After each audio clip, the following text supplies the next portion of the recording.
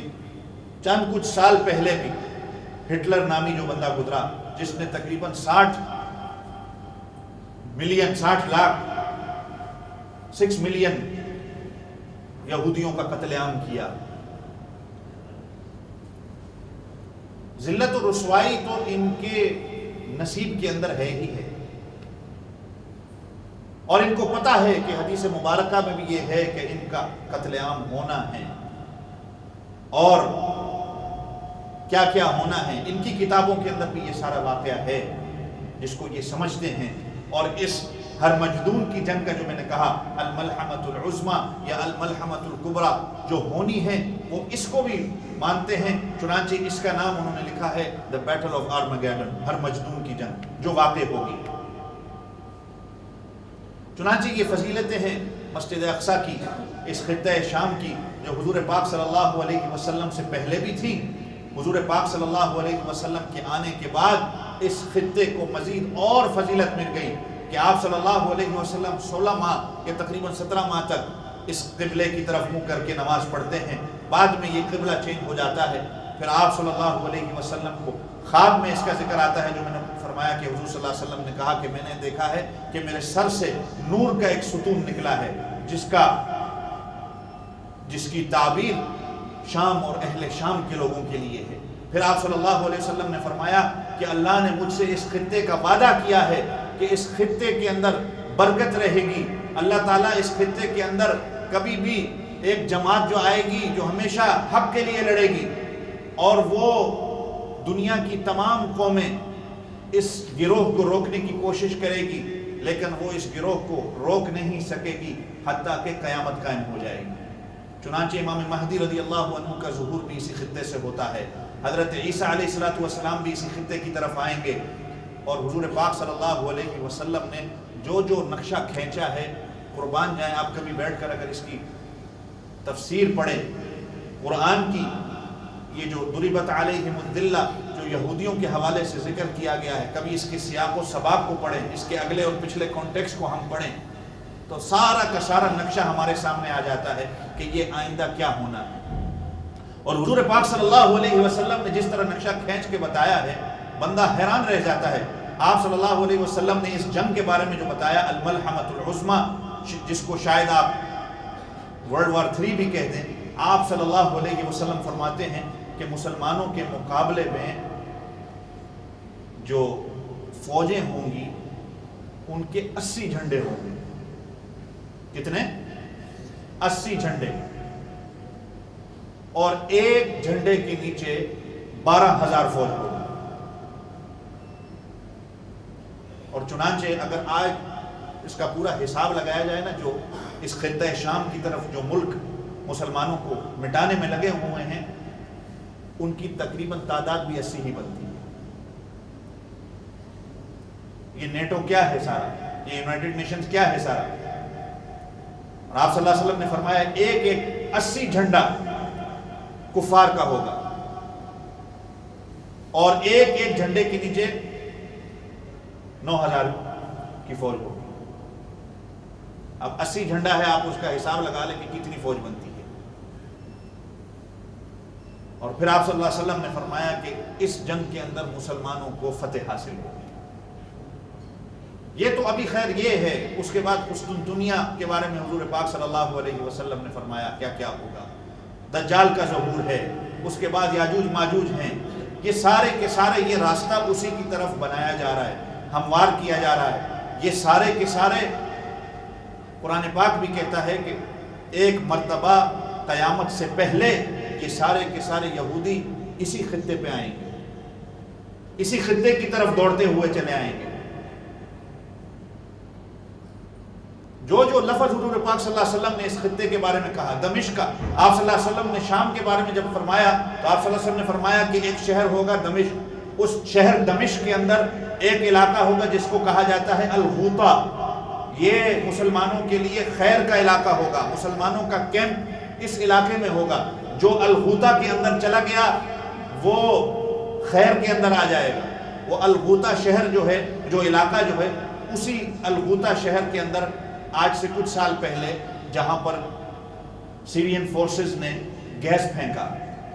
مسلمان بچے بچیاں اور عورتوں کو جہاں پر شہید کیا گیا، ایسا کیمیکل گیس پھینکا گیا جس سے معلوم ہوتا ہے کہ وہ سارے، اور آپ صلی اللہ علیہ وسلم نے یہ بھی فرمایا کہ قیامت سے پہلے جو حکومت ہوگی شام کی، وہ منافقین کی حکومت ہوگی، وہ کافروں کی حکومت ہوگی، جن کا مقابلہ امام مہدی رضی اللہ عنہ سے ہوگا، جو حضرت امام مہدی رضی اللہ عنہ کو مکے میں روکنے کے لیے خطہ شام سے اپنی فوج کو بھیجیں گے کہ حضرت امام مہدی رضی اللہ عنہ کا راستہ روکا جائے۔ چنانچہ آج جو شام کی حکومت ہمیں ملتی ہے، اس خطے کی حکومت جو ہمیں ملتی ہے، بشار الاسد جیسے منافق اور کافر کا جو نام آتا ہے، وہ یہی ہوں گے، ان کی حکومت قیامت تک باقی رہے گی، اور یہی لوگ ہوں گے جو حضرت امام مہدی رضی اللہ عنہ کی فوج کا مقابلہ کریں گے۔ اور آپ صلی اللہ علیہ وسلم کے، میں جیسے الفاظ یہ بتا رہا ہوں، الغوطہ آپ صلی اللہ علیہ وسلم نے فرمایا، اسی طرح آپ صلی اللہ علیہ وسلم نے دمشق کا نام لیا۔ آپ صلی اللہ علیہ وسلم نے پھر فرمایا کہ ایک جگہ ہوگی جہاں پر دجال کا قتل ہوگا، اس جگہ کو کہا جاتا ہے لد۔ چنانچہ تاریخ کے اندر اگر دیکھا جائے کہ یہ لد نامی شہر آج سے جب اسرائیل قائم ہوا ہے 1947-48 میں شاید، اس کے کچھ عرصے بعد ہی 10-15 سال بعد ہی یہ علاقہ قائم ہوا، اس کی ڈیولپمنٹ ہوئی اور اس کے اندر ایک ایئرپورٹ بنایا گیا۔ اس سے پہلے یہ لفظ لد کہیں بھی ہمیں تاریخ کے اندر نہیں ملتا۔ جو حضور پاک صلی اللہ علیہ وسلم کی زبان سے الفاظ نکلے کہ اس جگہ پر اس کو قتل کیا جائے گا، یہ نام کہیں نہیں ملتا۔ 48 کے بعد جب ان کا زبردستی یہ ملک بنتا ہے، اس کے بعد ہی کچھ عرصے بعد اس شہر کی ڈیولپمنٹ ہوتی ہے، یہاں پر ایئرپورٹ بنایا جاتا ہے اور ایک جگہ بنائی گئی ہے، اس جگہ کے دروازے کے اوپر لکھا گیا ہے کہ یہیں پر ہمارا سردار، ہمارا خدا آئے گا اور ہمیں یہاں سے بچا کے لے کے جائے گا، ہمارا مسیحا آئے گا، یہودی جس کو مسیحا کہتے ہیں، اور وہ مسیح الدجال ہے۔ خیر، اللہ پاک نے اگر زندگی رہی تو اسی ملحمۃ الکبریٰ اور مسجد اقصیٰ کے حوالے سے حضور پاک صلی اللہ علیہ وسلم کے جو حدیث پاک سے ہمیں حوالے ملتے ہیں، یہ آپ لوگوں کے لیے سمجھنے کی بات ہے۔ کبھی وقت ملے آپ اس کو پڑھیں، اس کو سمجھیں اور اپنے اصل کی طرف ہم لوٹیں، ہم اپنے ایمان کو بنائیں۔ حضور پاک صلی اللہ علیہ وسلم نے جس ایمان کا ذکر کیا ہے کہ قیامت سے پہلے کیا کیا ہونا ہے، کون لوگ مسلمان رہیں گے، کون منافقوں کی صفوں میں شامل ہو جائیں گے، کون لوگ ہوں گے، یہ سب کا سب ظاہر ہو جائے گا قیامت سے پہلے۔ اللہ تعالیٰ مجھے آپ سب کو قیامت سے پہلے قیامت کی فکر کرنے کی توفیق عطا فرمائے، اپنی زندگی بنانے کی توفیق عطا فرمائے اور اپنی زندگی میں ہی اپنی آخرت بنانے کی توفیق عطا فرمائے۔ وآخر دعوانا ان الحمد للہ رب العالمین۔